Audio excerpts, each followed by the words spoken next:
Pupunta kami ngayon ng Session Road para manood ng Grand Street Dance Parade.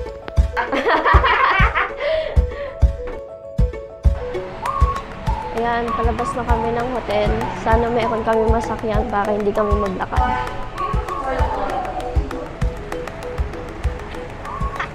Saan tayo magabang? Doon na sa kabila? Oo, pwede naman kahit saan. From Albergo Residence, nag-taxi na lang ulit kami going to Session Road. 80 pesos lang ang binayaran namin. Nag-taxi kami papunta dito, pero for the lakad na.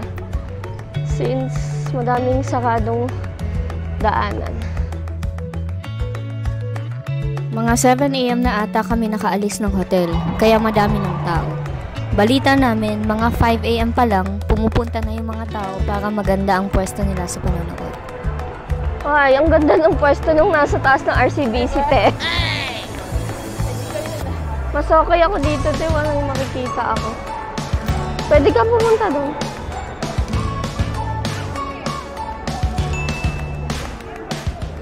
Ayan, Beshi, nakikita ako na yung bulaklak. Dapat na ganyan. Bukas.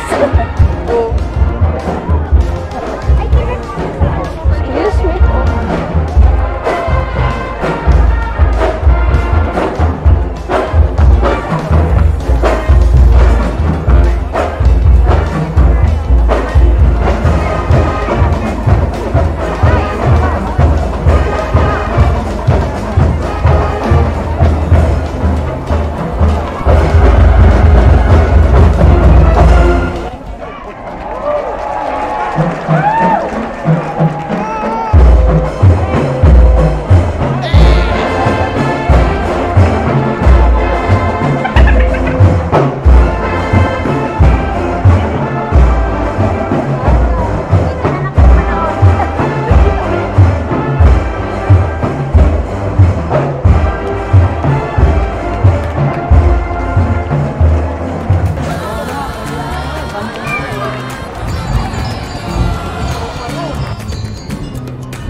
So we're going to Baguio Cathedral.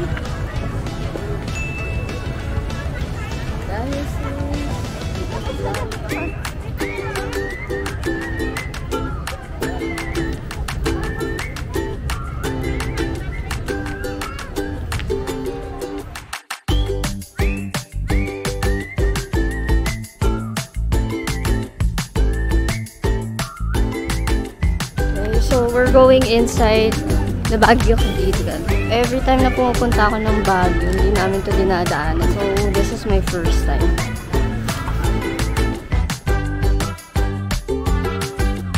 Alis na kami dito sa Baguio Cathedral. Punta na ulit kami ng session room. Hanap muna kami ng mga kainan for lunch. Then after noon, maglala Trinidad kami, Strawberry Farm. Yeah. So we're going to session room.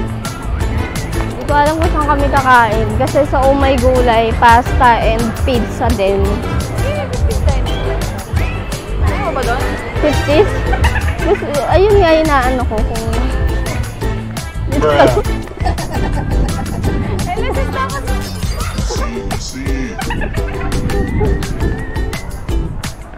May gutom na dito. Sinasayaw na lang niya. Kanina nakaupo ako, kailan patapos na eh. Nangalay na ako.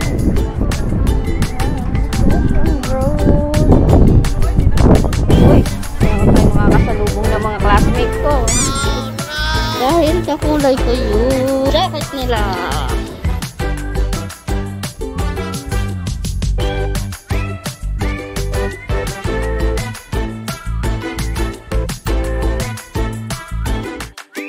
From Baguio Cathedral, going to SM Baguio na kami. Hehehe.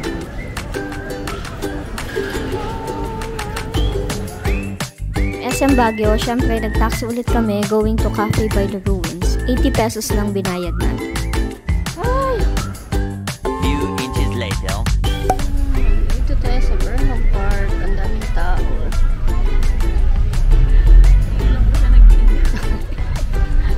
Gutom na kasi kami eh.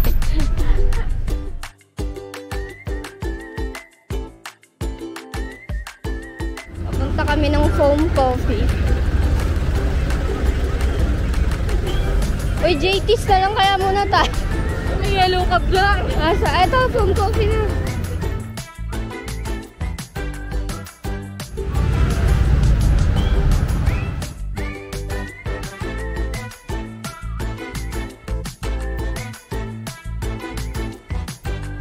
So, magja-JT's na lang muna kami. Dahil fully book ang Cafe by the Ruins. Dito kami sa JT's.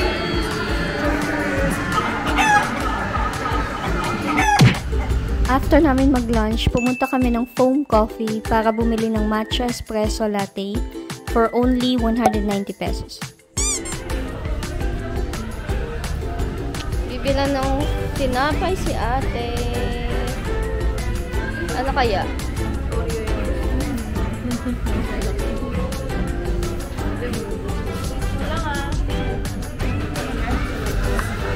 Hindi, baka dito mo ako. Or gusto mo dito kainin? Dito na lang. Baka kasama na lang natin.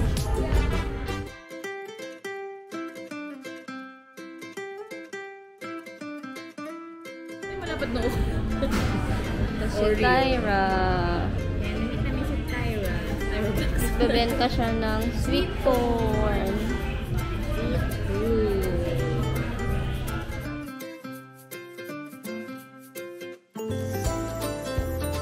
Okay, so papunta kami sa sakayan ng La Trinidad. Ayan na nga pala eh.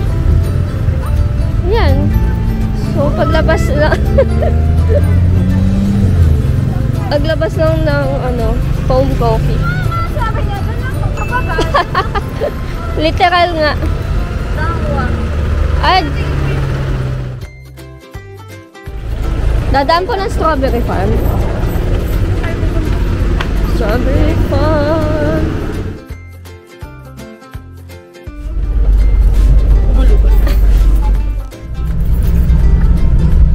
Nakasakay na kami going to Strawberry Farm.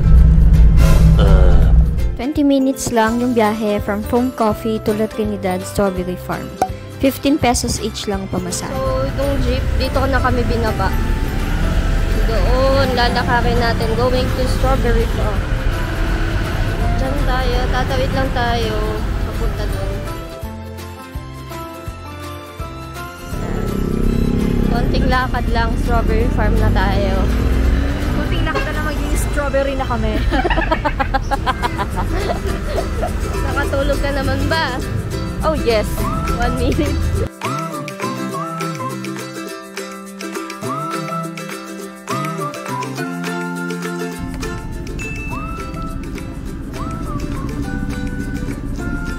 Bakit kasi parang ano to, parking? Parking.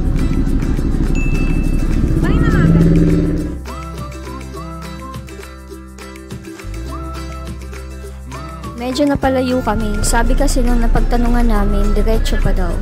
Pero kung saan yung Strawberry Farm signage kanina, doon yung main entrance. Kulang pa na magpapakita si Lord.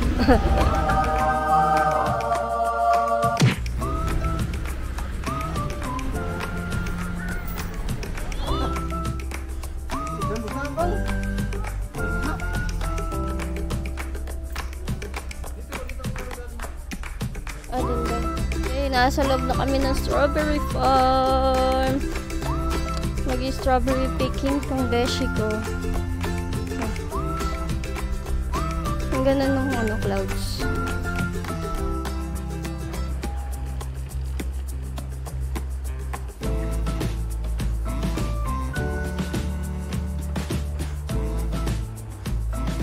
Then sa left side, itong mga lettuce. 4 na ganyan is 50 pesos lang.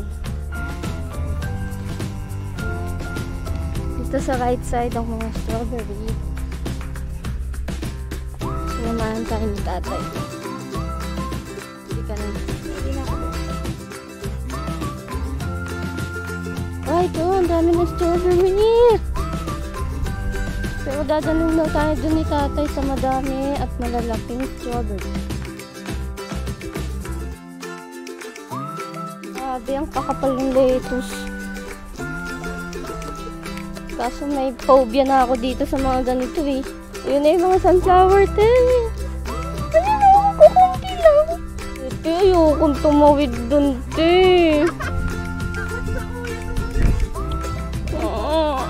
Okay, tatawid kami dito.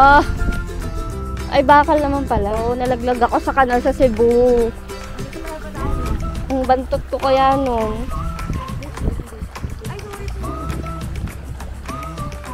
Okay na. Matibay ba to? Strawberry.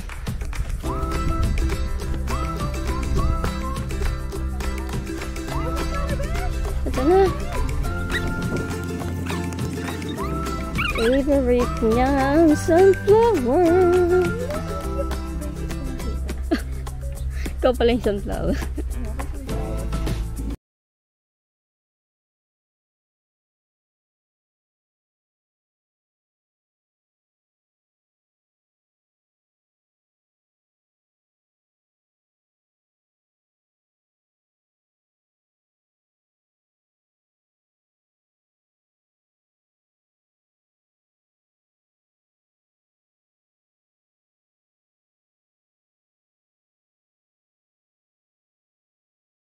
I think this is cabbage. Ganito yun din sa northern, tapos kulay violet kang.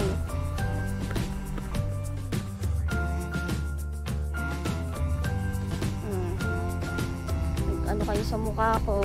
Samahan ko kayo dito sa Strawberry Farm.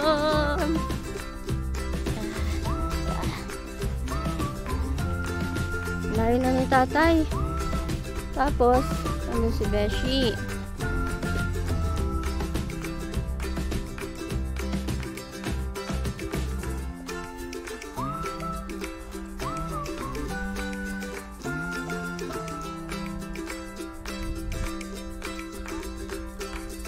Sabi ni tatay, pwede naman daw palang umentrance dun sa isa, dun kung saan kami galing.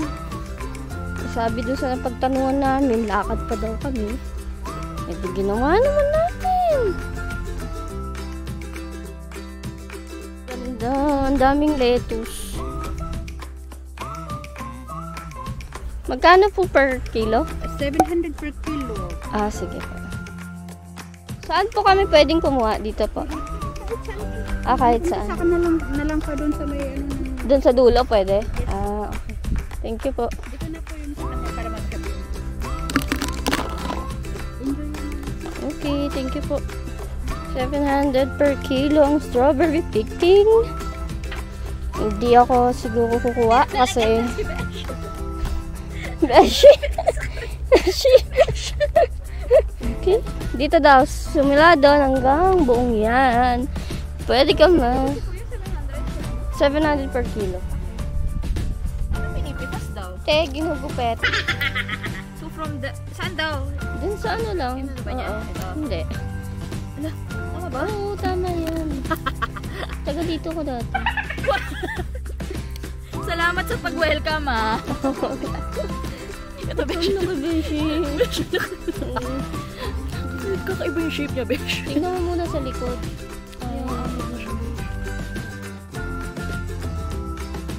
Ito, Besh. Do you want this? Wow!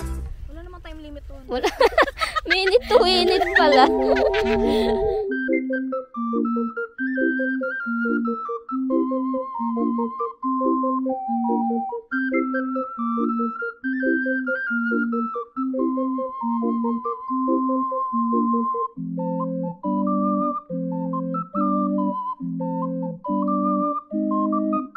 Ayan, Besh. Okay siya. Ito to, Besh. Okay ba to? Hindi pat yata to. Okay na ba sa'yo yan? Walang gagamba ah. May laha, bakit kambal siya? Pero hindi pa siya red. Red ko yan. Ha? Hindi pa. Sige. Orange.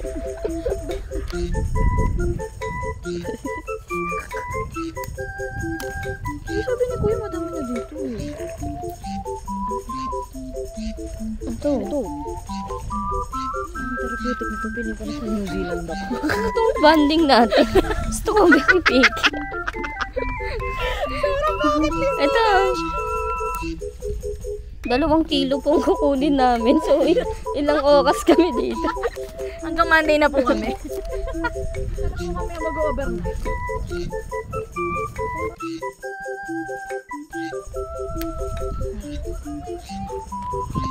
Okay.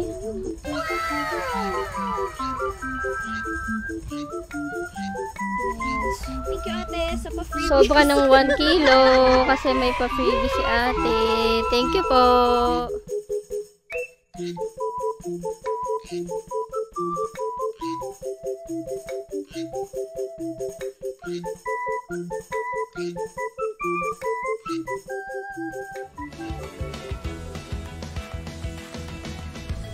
Ito, na-exit na kami sa strawberry farm. Di ka na Pilipinas mo din imas.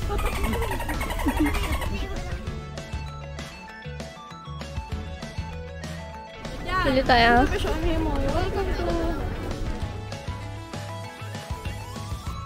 Nga tayo galing kanina. Ito yung car park eh, no? Magkano ice cream, kuya? 40 pa may tip. Yan ma, 40 tip. Sugar cone na lang po. Dalawa? May Gcash pa si kuya, social. Social. So, 40 pesos yung ganitong cone. Sugar cone is 50 pesos. Thank you. Harap. Strawberry flavor talaga siya. Pero for me, it's so pang pricey.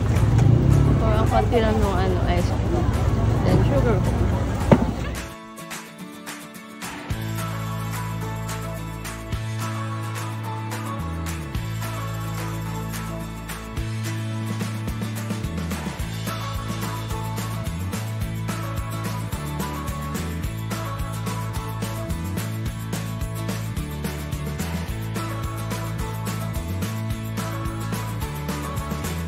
Bilihan din ng fruits dito.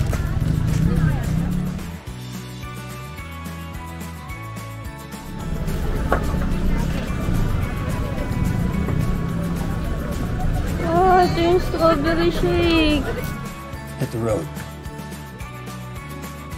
Nagtaxi ulit kami from Strawberry Farm going to hotel for 210 pesos.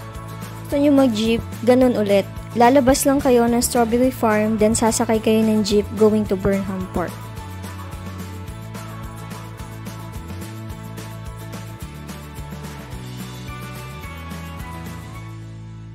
A few moments later.